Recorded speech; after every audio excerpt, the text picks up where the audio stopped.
Esse episódio Simples Vinho chega até você de forma independente. Estou aceitando patrocinadores e caso você queira anunciar o seu produto por aqui, é só entrar em contato. Se você consome e acha o conteúdo legal, também pode apoiar diretamente. Saiba como acessando www.simplesvinho.com.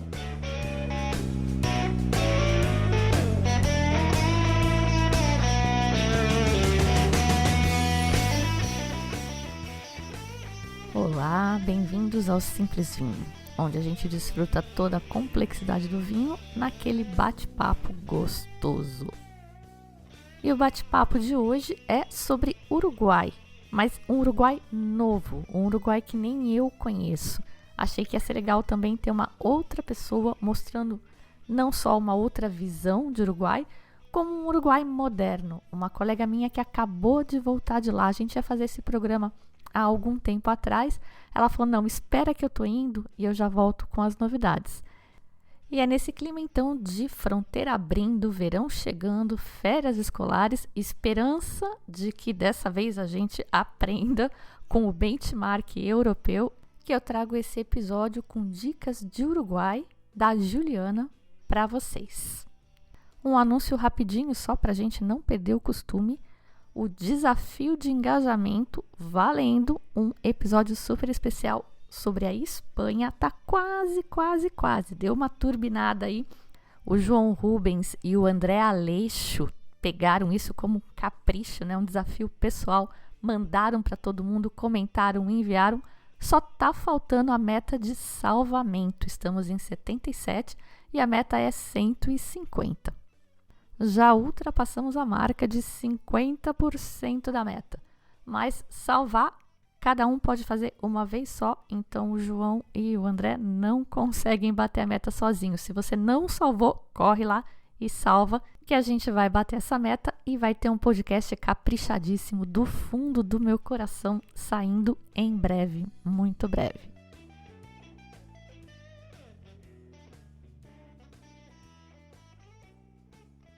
Bom, estamos aqui hoje com uma especialista em Uruguai, não só em Taná, a Juliana, e ela vai contar para a gente todo de novo o que está acontecendo no Uruguai, que ela acabou de voltar de lá. Tudo bom, Gil?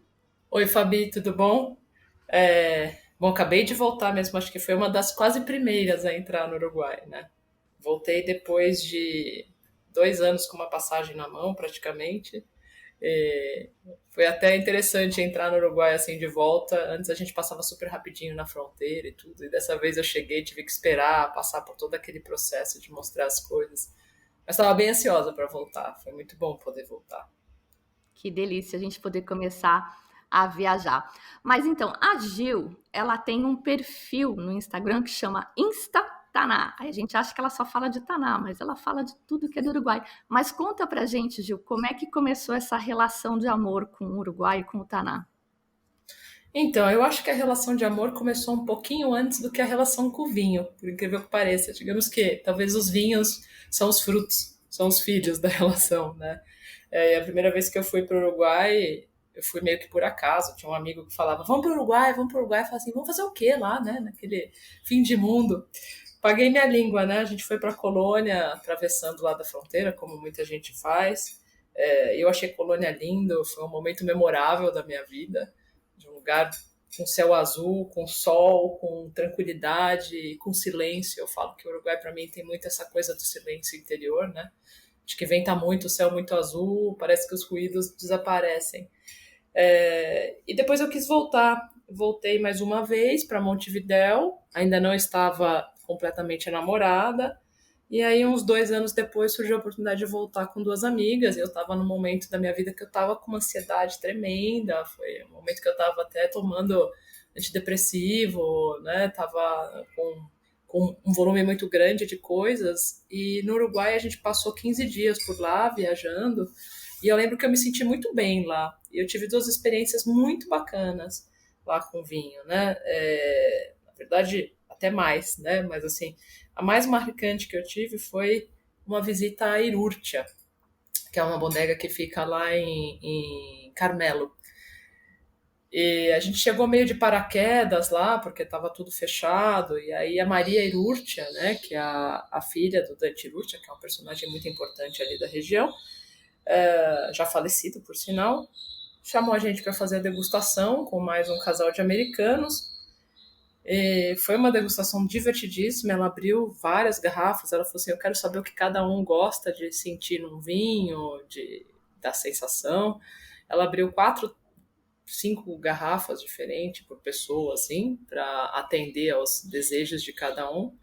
Ao fim da degustação, depois de muita risada, dentro da cave linda que ela tem, ela falou assim para mim: você é a única que não tá borracha, né, que não tá bêbada. Vou te dar um presente. E ela me trouxe uma taça de grappa de taná. Né? Se eu não estava bêbada, ela queria me deixar bêbada. Né? Aí tomamos lá a grappa, todo mundo provou, saímos de lá. Ela falou assim: para onde vocês vão? Eu falei: para a cidade. A gente tinha ido de táxi. Para voltar era um pouco ruim porque não tinha táxi. A gente planejava voltar a pé e fazer uns 35 graus. Ela falou: se você deixar eu adotar vocês, eu super vou com vocês almoçar. E no fim ela levou a gente para casa dela, assim, foi uma coisa de louco, foi uma experiência muito doida, né? E naquele ano não só eu comecei a me apaixonar pelo vinho, como eu parei com o antidepressivo, né? Eu larguei aqueles comprimidos, falei: não quero mais tomar isso aqui. E desde então, sempre que eu me sinto um pouco mais ansiosa, eu penso: vou para o Uruguai, né? Vinho é E foi naquele remédio. vinho e gente, né? Porque assim, eu acho que tem essa coisa que eu falei do silêncio, da tranquilidade, né? Do país, assim, e eles são muito amáveis, né? Uma população muito. Eles são simples, sabe? Tem uma coisa muito humilde no Uruguai, né? Que me encanta, né? E dali, quando eu cheguei para o Brasil, eu falei assim: eu acho que eu queria saber mais sobre vinho, né? Na época eu trabalhava com restaurante. Falei: quero saber um pouco mais sobre vinho, mas nunca vou saber sobre todos os vinhos no mundo, né? Então eu vou escolher um lugar e um vinho, né? Vou escolher o Taná.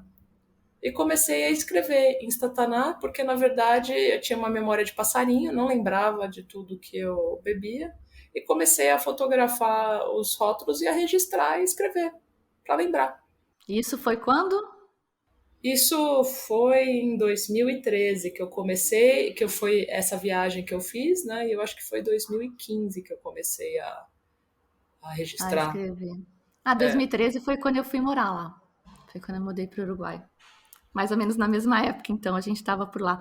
Só queria pois é. comentar que uma das coisas que eu falei, eu já fiz alguns episódios, né, sobre o Uruguai, e uma das coisas que eu acho mais interessantes de ir para lá, que quem gosta de vinho tem que ir, é justamente isso, da proximidade que você tem dos proprietários e do acolhimento que são as visitas, né? É quase como rever Uhum, amigos, é realmente muito, muito especial. Você vai numa bodega grande, assim, em outros países, é muito impessoal, é sim, um guia de turismo que faz a visita com você, e não que não seja bom, mas é outro tipo de experiência, né? Cansa. Chega um momento da vida da gente que eu acho que não agrega mais esse tipo sim. de visita. Eu tenho só acrescentar que eu tenho falado exatamente isso, né? Quando eu vou para lá, eu falei isso para Fabiana Braco esses dias, porque a vinícola dela cresceu um bocado, né? Porque assim, existem vinícolas como a Bolsa, né? A Bolsa recebe 40 mil turistas por ano. Recebia, né? Pré-pandemia. É muito difícil a família Bolsa receber pessoalmente 40 mil pessoas, né? E a gente estava falando sobre isso, como crescer, né, sem perder essa coisa da família, porque mesmo algumas vinícolas que já cresceram um pouco, tem aquele funcionário que está com eles há 10, 15 anos, né? Isso é muito legal, né? Então acaba virando meio que parte da família. Né? E, de fato, eu vejo pessoas que falam assim: eu não vou em vinícola, né? Eu já fui em tantas. Eu falo: vai no Uruguai, porque você vai ter uma outra experiência, né? Com certeza. Antes da gente falar dos vinhos, eu saí do Uruguai em 2016, né? Eu já fiz alguns episódios sobre, mas eu saí em 2016, então eu imagino que muita coisa tenha mudado por lá. E eu queria que você começasse falando, né, com o seu olhar sobre a cena montevideana. O que tem de novo? Restaurantes, um bairro que você acha que é mais legal de ficar, até por logística ou por ser mais agradável? Conta aí. Bom, Montevidéu eu acho que me surpreendeu dessa ida que eu fui, assim, quase como uma questão de resistência, né? Como tem coisas novas aparecendo e fiquei feliz também de ver em alguns lugares que sobreviveram a esse momento aqui tão difícil que passou o turismo, os restaurantes, né? Lembrando que o Uruguai ficou sem turista zero, zero, assim, desde março do ano passado, né? Eles começaram muito a trabalhar com turismo interno. E é uma população de 3,5 milhões, né? Diferente de ter turismo interno em São Paulo, né? Ter o turismo interno do Uruguai. Mas aí eu vi muita coisa nova, continuo gostando do bairro de Pocitos, para mim, assim, pessoalmente é o melhor lugar para ficar, porque tem, bom, é uma Montevidéu, para quem não conhece, é uma faixa, né, litorânea, assim. Então ela é a parte gostosa de andar, assim, ela é quase que beirando o litoral, né? Se vai muito mais para dentro, assim, já é muito mais casa, né? As pessoas que moram, habitacional, né? Tem alguns bairros mais afastados também, que são bonitos, mas assim, a parte turística, digamos, né? É a parte mais litorânea. Então, eu gosto de Pocitos porque fica no meio do caminho para muitas coisas, eu acho. Acho que vale a pena, é muito bonito, é a praia, é um bairro que tem restaurantes, que tem lugar para tomar café da manhã. Depois, tem o centro, né? Eu já fiquei no centro também. O centro à noite eu acho ele meio escuro, assim, para você sair para caminhar, né? Não que a gente que é de São Paulo, eu até brinco, né? Os uruguaios, quando falam assim, uma vez uma falou para mim, nossa, eu não posso mais dormir de porta aberta aqui, né? Eu falei, puxa, eu não posso dormir de porta aberta no Brasil há 40 anos, né? Então, quando a gente fala que é um lugar escuro, eu moro no centro de São Paulo e eu penso duas vezes depois de sair das 10 horas, né, aqui de casa, né? Eu, particularmente, Juliana, acho o centro tranquilo também, tá? Mas se você for para lá, eles não acham. Um dos bairros que eu acho que tem também trazido muita coisa legal é o Cordon, que tem muito restaurante, tem muita coisa bacana para visitar. Tem também Onde é Cordon? o cordão fica justamente quando você está saindo de Pocitos e você vai subindo em Ah, direção ao parque e vai indo para o centro, no meio está o cordão. É que do lado do cordão tem o bairro Sul, que o bairro Sul seria o bairro uhum. mais, né, sei lá, seria o equivalente. Moderninho, meio Mas hippie. o bairro Sul, ele tem uma coisa meio o bairro mais perigoso, sei lá, mas sim, né? É aquilo que eu te falei, perigoso para quem mora na Bela Vista, né? Eu acho super de boa. Bom, mas voltando para o Uruguai, eu vou começar no começo para dar umas dicas assim que eu acho que estão imperdíveis assim por ali. Para quem gosta de café da manhã, para quem gosta de café, o Uruguai tem surpreendido, tem muita cafeteria boa aparecendo. Né? E, lógico que o café deles não é uruguaio, né? Que eles não têm café, mas eles estão se esmerando em fazer café, em fazer brunch, café da manhã. Eu adoro, assim, as cafeterias de lá, são super modernas. E tem uma em particular que eu acho que tem que visitar, assim, que fica na Cidade Vieja, que é a La Farmácia, que era uma farmácia antiga e eles redecoraram ela inteira com os objetos que tinham dentro da farmácia, né? Então é lindo e faz um café delicioso. Depois tem um outro lugar chamado Culto Café, eles têm duas unidades, também uma no centro e a outra no Cordon. Também é um lugar super moderninho, o pessoal leva computador para lá trabalhar, você fala, meu, tô numa cidade grande mesmo. Depois tem o Escamurza, é uma livraria, linda também, porque Montevidéu tem muita livraria, e no fundo eles têm um café que serve brunch, serve almoço, fantástico. Tem um lugar chamado Atorrante também, que está fazendo um trabalho muito legal, os lugares são lindos. Depois tem um lugar que funciona de quinta a domingo, que é de uma amiga minha, essa eu tenho que Oi. falar, porque assim é imperdível, é da Luciana, chama La Tienda de Sheila. Ela morou aqui no Brasil, eu conheci ela aqui, ela trabalhava para o restaurante Jacarandá. E ela trabalhou na cozinha do La Rueja há muitos anos, né? Ela era chefe da cozinha de produção do La Rueja. Então é aquela cozinha de José Inácio, com muito verde, com muita coisa fresca, orgânico, né? Esses lugares novos que estão aparecendo, assim, eu sinto que, eu estou falando da Tienda, né, já existia, mas alguns lugares pequenininhos ganharam força, né, durante a pandemia, né? Porque quem era muito grande sofreu, mas os pequenininhos borbulharam, né? E eu fico muito feliz de ver lugares como esse resistindo e crescendo, né? E outros lugares que eu gosto, né? Você falou de lugares que eu posso indicar, então vou aproveitar, porque assim, muita gente me pergunta, muita gente me escreve no Instagram, né? Meio que faz um roteirinho pra mim, diz que é legal de visitar, e eu super curto, assim, tem gente que fala, não, você devia seguir, você devia cobrar, mas eu gosto porque eu falo assim, isso fomenta esses lugares bons ficarem abertos para quando eu for lá poder voltar, né? E também das pessoas terem uma boa impressão, sabe? Porque quando a gente vai como turista, às vezes a gente vai parar nos lugares que, putz, nada a ver, né? Paga Uhum. caro, Caça-níqueis. exato, come mal, né? E o pessoal fala, me fala de uma parrilha. Eu falo, gente, eu não vou em parrilha, né? Eu em São Paulo trabalho com um dos melhores restaurantes de carne argentina do Brasil, então eu sou muito exigente com carne. O Uruguai tem boas carnes, mas assim, eu não vou lá para comer carne, eu vou lá para comer bem, né? E para ver o que tem de novo. Às vezes as parrilhas não têm grandes acompanhamentos. Tem uma boa carne, mas vem com uma salada, né? Uma salada xixelenta com 2 fatias de tomate, né? Então eu gosto muito dos restaurantes que têm surgido, né? E assim, tem uns que sobreviveram também, que acho que você já conhece, que é o Jacinto, da Lucia Soria, né? Tem o Estreito, que é muito bom, que também sobreviveu, tem o Café Mistério, então assim, tem bastante coisa que aguentou esse período. Tem um outro que aguentou, mas esses são menos conhecidos, que eu adoro, que eu falo para todo mundo colocar na agendinha. Um é o chamado Demorandonga, o nome é complicado. Demorondonga quer dizer meio tipo uma bagunça, né? E é uma das melhores experiências gastronômicas de Montevidéu. Você senta no balcão, você petisca, são pratinhos, é uma delícia.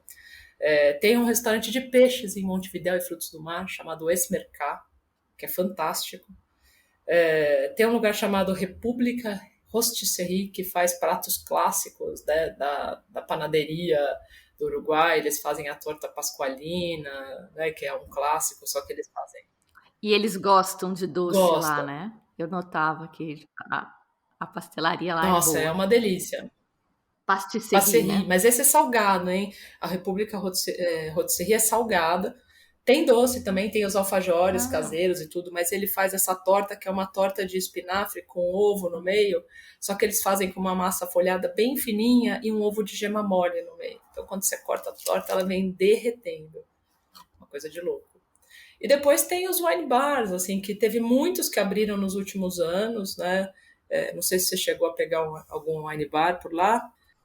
eu sou da época que o Boca Negra era Pois é, novidade. Boca Negra não existe mais, mulher. Eles Ah, fecharam, eles abriram 2 unidades e fecharam antes mesmo da pandemia. Mas assim, sobrevive ali no perto do mercado do Porto, o Montevidéu Wine Experience. Ele põe música ao vivo à noite, é muito charmoso. O Nico esse é aquele no Porto? isso, só que ele agora ele não fica mais no mercado do Porto, ele fica perto, fica atrás quase do mercado. Ele fica na frente desse restaurante Esmercado. E é muito Hum. bacana porque o Nico tem muita coisa por taça, ele abre, ele senta lá no balcão, ele conversa com os clientes, assim, faz uma boa recepção. Depois tem a Baco, que é uma coisa um pouco mais formal, né? Mais uma carinha de restaurante, mas é também um wine bar, com uma cozinha sensacional também. E esse fica em Punta Carretas. E depois a gente tem um novo, que eu acho que vai por um tema que a gente vai poder abordar já já, que chama El Parral de Antônio.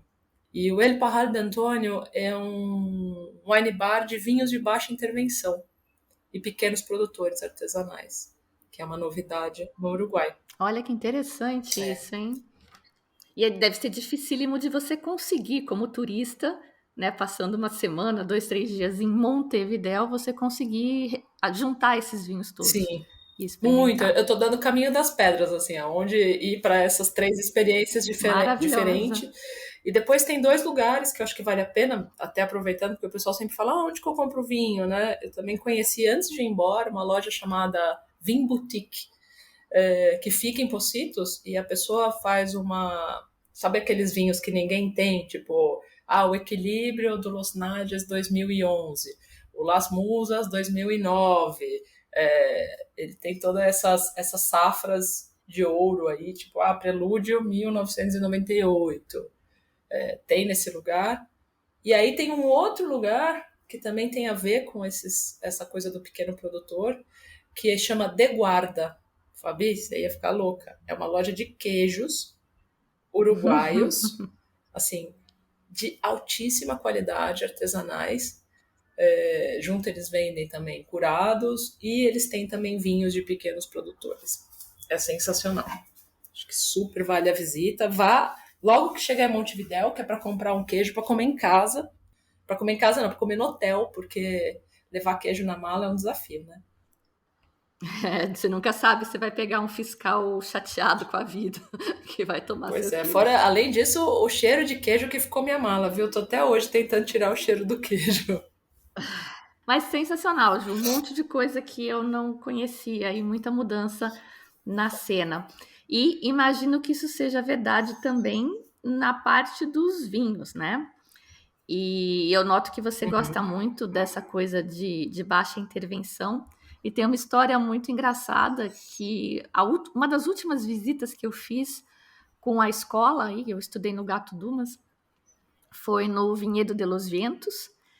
E na época ninguém falava em vinho sem intervenção e o Pablo estava fazendo aquele primeiro taná dele que tem uma mão no rótulo, esqueci o nome. O Anáquia. Anárquia, bien. E ele falou que estava sem sulfito, e eu lembro dos professores, um olhando para a cara do outro, sabe aquele olharzinho assim, nossa, que criatura louca, vai sair uma nhaca disso. E eu estava lá também, né? Era um lugar pequeno, ninguém falava disso, eu não conhecia isso. E quando eu cheguei no Brasil, tava o boom de naturebices, né? Todo mundo falando disso. Sim. Então, para mim, foi um pouco chocante. E aqui eu acho que é muito usado, não por todo mundo, claro, né? Mas eu vejo muita gente usando como ferramenta de marketing, isso me incomoda. E eu acabei descobrindo que no Uruguai, muita gente está fazendo isso. O próprio Pablo, na época, por gosto, sabe? Na Argentina, eu também sinto que eles fazem por gosto, sem estar presos a não intervir nada, simplesmente tentando conseguir o melhor e sem vender isso como diferencial. Eu adoro. Mas eu queria que você contasse, então, para a gente o que tem de novo com foco nessa linha menos intervencionista. Olha, tem muita coisa saindo, assim, começando, sabe? Acho que é um começo de um movimento, né? Isso que você falou, né, de que há tempos atrás parecia loucura, e não é tanto tempo, né, porque a gente está falando do quê? De 5 anos atrás, né, e a gente olha para o mercado de vinho hoje no Uruguai, o quanto isso está mudando, e a gente, lógico que eu vou te falar de alguns produtores que são, digamos, desbravadores dessa terra, né, eu acho que a gente pode pensar que o futuro vai trazer muita coisa boa, mais do que já tem. Agora sim, é lógico que essa coisa do Uruguai de produzir, a gente quando fala de vinho natural, né, ou de vinho de baixa intervenção, naturebas, né, acho que o termo naturebas veio até porque nem sempre é possível ser 100% natural, né, ou ser orgânico, então você consegue intervir menos, mas não tem uma vinha completamente orgânica, né, aonde que a gente pode ser mais livre no nosso vinho, deixar ele um pouco mais vivo, né?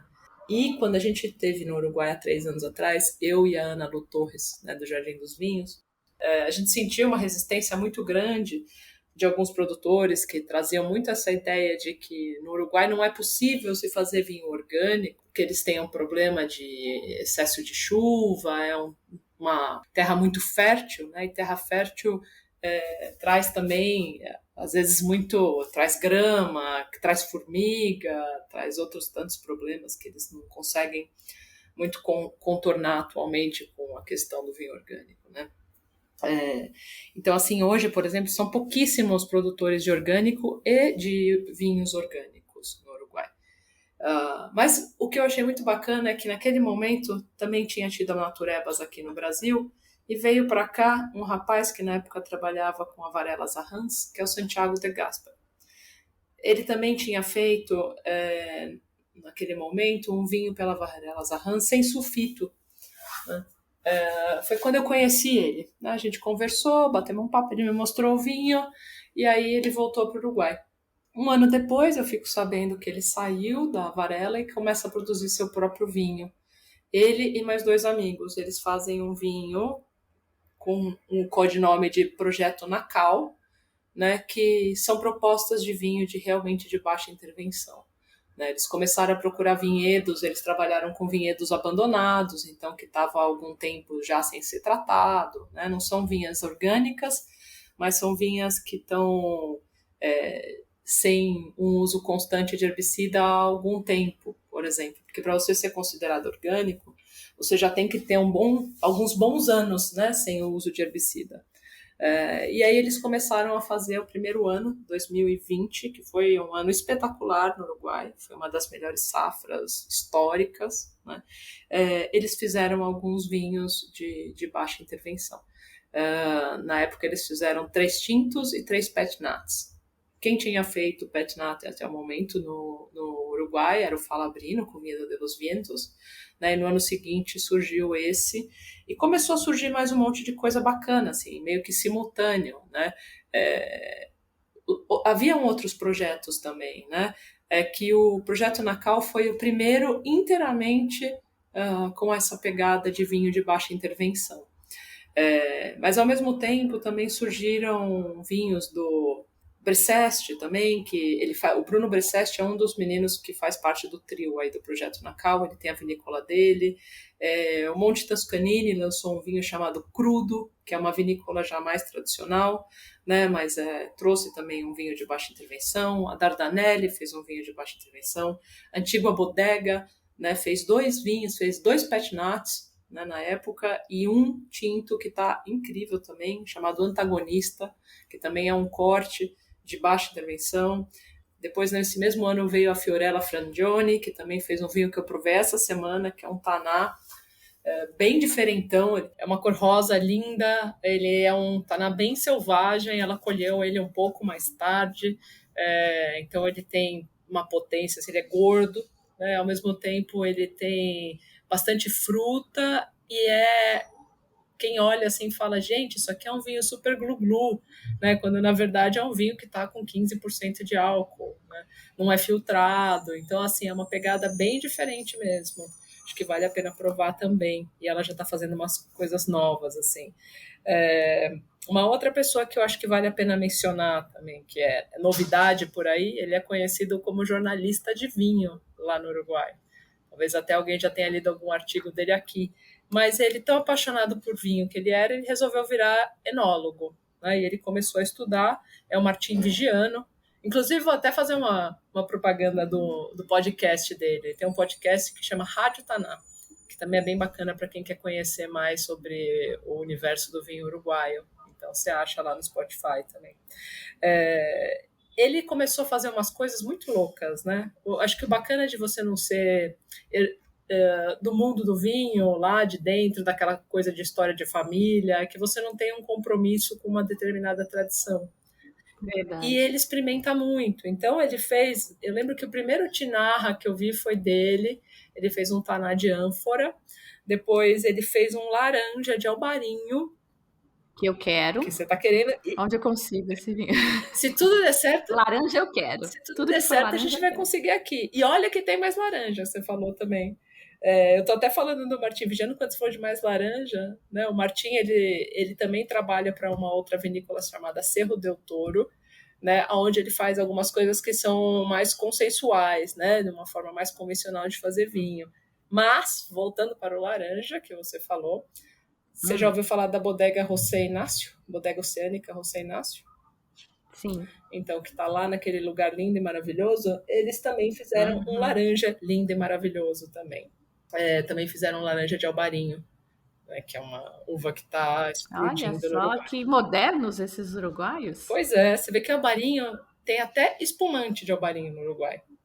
A Mataorro tem um espumante de albarinho. Deu muito certo o albarinho aí, né? Deu. Aí não, lá. Aqui no coração uruguaio, né? Isso. Não deu muito certo. Acho que o Albarinho tá ganhando, se adaptou muito bem, né, ao Uruguai e ao paladar do uruguaio também, que não é o grande apaixonado por vinhos brancos, né? Vinho branco. Mas ele vem crescendo, ele vem ganhando muito espaço, inclusive também na exportação, né? As pessoas estão procurando Albarinho. Do outro lado, só para a gente fechar, eu acho que essa coisa das novidades do mundo do vinho, né? Que nem só de vinhos naturais vivem, né? Eu acho que vale a pena a gente mencionar que até algumas vinícolas de vinificação convencional têm também apostado em fazer coisas diferentes, né? A própria Bracobosca fez vinho de ânfora, né? Ela fez um taná de ânfora e ela fez um Syrah que ela nem colocou rótulo porque ela não tinha o suficiente. Tipo, sabe quando você faz o vinho e você acaba com ele antes de começar a vender? Né? O próprio Martin Vigiano fez um Gamarete também, de vinificação tradicional, convencional. O estabelecimento Conicó fez o primeiro orgânico de Gamarete, com o rótulo do Dom Pascoal. Tem um rapaz. Isso, deixa eu aproveitar. Uma outra coisa que eu ia te perguntar. Aqui no Brasil, que eu saiba, eles têm até vinho orgânico, mas vinho de labrusca, né? Porque a vinífera, eles realmente dizem que é bem difícil. No Uruguai, rolou um orgânico de vinífera? Olha, orgânico, como eu te disse, né? Quase ninguém tem Ah, essa tá. certificação, né? Mas que tem. Aqueles bem intencionados, tá? O que a gente tem mais, assim, lá de que não é uma uva lá muito que causa emoções no mundo em geral, né? E eles estão fazendo muito bem, é a família Moscato. O próprio Projeto Nacal fez um de Moscato Tonel, que tinha 2 hectares abandonados. Né? E que acharam do nada. Essas histórias eu acho maravilhosas, essas uvas que eles descobrem. Outro dia eu provei um de uma uva marroquina também, matite, acho que chama, que Matite. acharam na Argentina, Marrocos. Eu nem sabia que tinha uva lá. Pois é, eu acho o máximo quando eu vejo falar de vinhedo abandonado no Uruguai, porque assim, o Uruguai teve quase toda, né, a sua plantação lá de uvas trocadas, né, durante os anos Uhum. 90 na reconversão dos vinhedos, né. Então é muito legal quando a gente acha coisas assim, porque o vinhedo mais antigo no Uruguai acabou sendo arrancado, acho que há uns 3 anos atrás, né, que tinha lá um vinhedo de 100 anos, 110 anos, né. Super recente, né? Já estava invertendo esse movimento de substituir os vinhedos Pois e é, arrancaram. e que fez um baita vinho, né? Um vinho espetacular chamado Jano, né? Que foi a Estrela de Frutos que fez com o Taná, Ah, e esse ela vinho fez. famoso mesmo. Eu tomei esse vinho. Eu não sabia que era o vinhedo mais antigo do Uruguai. Pois é, tomou, vai ficar na memória, ainda tem algumas garrafas perdidas por aí. Mas era Taná, né, Ju? Por que que arrancaram? Porque estava não Então, produzindo mais? em parte porque a produção era muito pequena, né? Porque tinha um Taná e tinha um Folie Noir também, que ela fez um vinho chamado Cronos, né? Esse era o mais antigo de todos, tinha 100, não sei das quantas, 110 por aí. Só que a produção começa a ficar muito baixa, né? Tanto que a Hum. Estela que fez esse vinho, ela fez. O Cronos eu não lembro qual foi a última vinificação, mas o Taná, se eu não me engano, foi 2013. E é um vinho que passa 5 anos na garrafa antes de ir para o mercado, né? Então, assim, as vinhas foram ficando lá, né? E hoje é um campo de golfe no lugar. Lindo. Pois é, acontece dessas coisas também, né? Só para mencionar uma outra coisa que eu acho bem interessante, tem um outro rapaz que fez um vinho, e olha o que é herança cultural, né? Isso que a gente está falando de vinhas velhas, né? Também tem a herança dos antigos produtores. Tem um rapaz chamado Gerardo Nabuni, e ele faz um soleira de Sauvignon Blanc.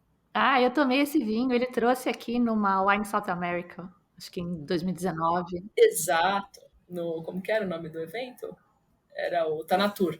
Meu, esse vinho é sensacional. Você tomou ele, você conhece, né, Fabio? Acho que os vinhos de É sobremesa do diferente, Uruguai. né? Sim. É a coisa da criatividade. Eu gosto bastante também. Ah, então, o que a gente fala em orgânico, né, em pequenos produtores e vinificação natural, mas assim, um pouco de voltar às origens, né, a forma como se fazia vinho antigamente, como é o caso do Pet Nat, né, A gente tem um cara aí fazendo um soleira, é praticamente um rancio, né? Como se chamam na Espanha. O cara tá aí vinificando uma coisa que quase ninguém tem. Conta pro pessoal como é que é o vinho. Vamos ver se é do jeito que eu lembro. Nossa, ele tem uma cor marrom, né? Que é impressionante. É, como é um Sauvignon Blanc, ele conservou bastante a acidez do vinho, mesmo com toda a oxidação, né?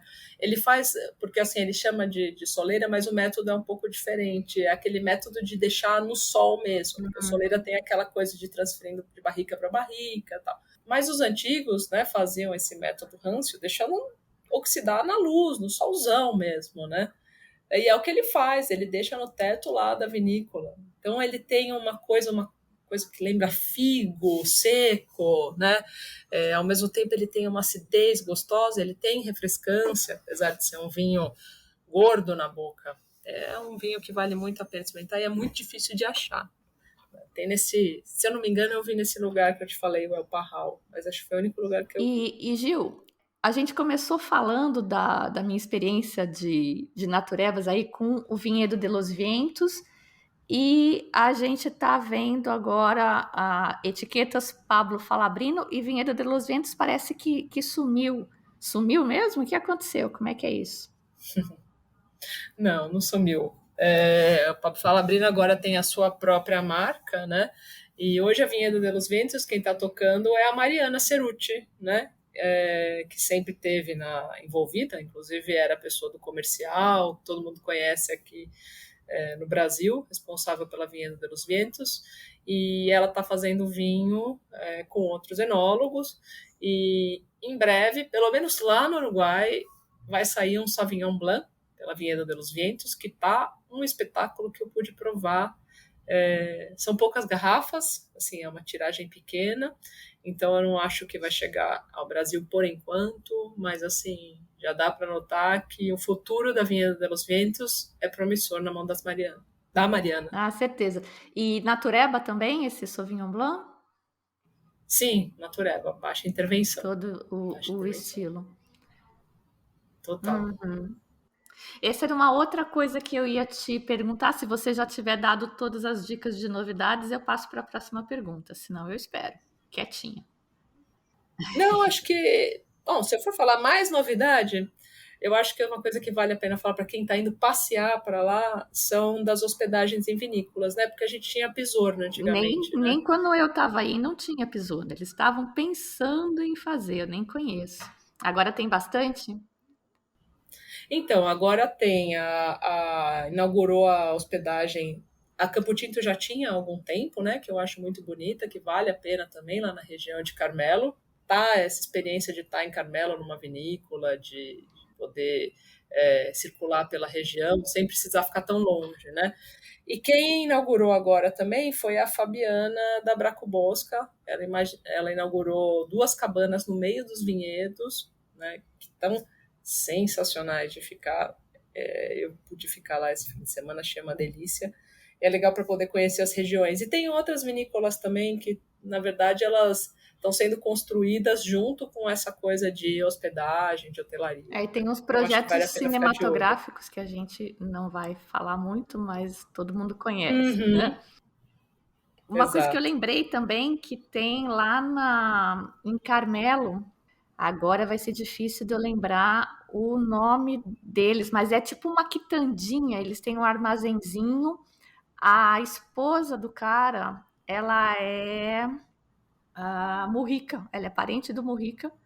E, gente, como é que eles chamam? Eles têm também uma cabana no meio dos vinhedos e você visita. Eles não são grandes, eles fazem vinhos. Uhum. Estavam começando aí quando eu fui conhecer. Caramba. Olha, essa é uma boa dica, porque eu não conheço essa, vou te falar. Carmelo tem a Narbona também, né, para se hospedar, que também é uma hospedagem Aí a cinematográfica. Campo Tinto, inclusive, ganhou alguma premiação de melhor lugar de enoturismo do mundo, assim, numa época. Acho que quando eu estava aí foi Uhum. me atiçou para ir para lá. Então, enquanto a gente bate papo, eu vou falar assim, uma coisa que eu sempre falo para todo mundo que me pergunta, né, o que visitar, para onde ir, né? E tem muita gente que me pergunta de Punta del Este, fala assim: "Ah, eu tô indo para Punta del Este, né? Você pode me dar umas dicas?" E como você me pediu dicas de Montevidéu, eu vou me autorizar aqui dar dicas também de quem vai para Punta del Este. E a minha principal dica é que Punta del Este não é ponto final, né? Que é o começo de uma região muito linda no Uruguai, que é a região de Maldonado, né? Que eu acho que vale a pena ser explorado um pouco melhor. E o pessoal vai para lá e fala: "Ah, eu vi lá os dedos, né?" Tá, né? Mas assim, foi lá, viu o Casa Tem Pueblo e que vai ir pra embora, né? Rocha. Pois é, desce um pouquinho mais a estrada, né? Passando a estrada, você tem ali a cidade de. A cidade não, né? O povoado, bairro, não sei como chama. La La Barra. Barra. Interessante, eu acho, né? Porque Punta, ela tem aquelas coisas de lavagem de dinheiro total, né? Que se você for lá fora de temporada, até na temporada tá sempre tudo vazio, aquelas coisas de Total. frente para a praia, caríssimas e todas vazias. Tem aquelas pocilguinhas, porque todo montevideano de respeito tem uma casa de praia em Uhum. Punta, né? Que vai todo mundo para lá em Punta. Mas La Barra é mais riponga, mais charmosa, né? Eu gosto Com bastante lá. certeza. Eu acho que tem uma coisa assim, que é obsceno, realmente esses prédios que eles construíram, né, na beira da praia, gigante, assim, que acabam com a orla, né? É uma coisa de ostentação. Mas aí você vai um pouquinho mais para frente, putz, é sensacional o que dá para ver, né? Que é onde tem um fazano também, não Sim, é? só que o Fazano eu nunca fui, né? Não tive condições ainda de Também não frequentar. tenho tempo para ir no fazano. Não tem, né? Não tenho roupa para ir no Fazano. Mas ali na frente, lá em La Barra, a gente tem restaurantes muito melhores do que os de Punta, né? Em geral. Não é que são muitos, mas assim, La Barra, Manantiales, que hoje está quase grudada em La Barra, né? Você tem ali o El Abraço, que é muito gostoso. Abriu um lugar chamado Raiz Bar e Restaurante, que é uma delícia. Tem um lugar que eu fiquei apaixonada, que eles trabalham também com pequenos produtores, com coisinhas pequenininhas, sabe? Com queijos. E eles fazem uma coisa que eu acho que foi o que mais me encantou. Eles têm muitas sugestões de pratos regionais, né? Então eles servem o boloño de algas, que é típico de Cabo Polônio. Eles fazem aqueles pastéisinhos de peixe, empanadas de pescado, né? Chama La Provedúria, e também trabalham com produtores pequenos, muita coisa da região. Então, assim, acho que tem muito para explorar naquela região. Depois, mais para frente, tem José Inácio, linda, que eu amo, né? Que tem o Soleira Wine Bar, que é uma delícia também para visitar.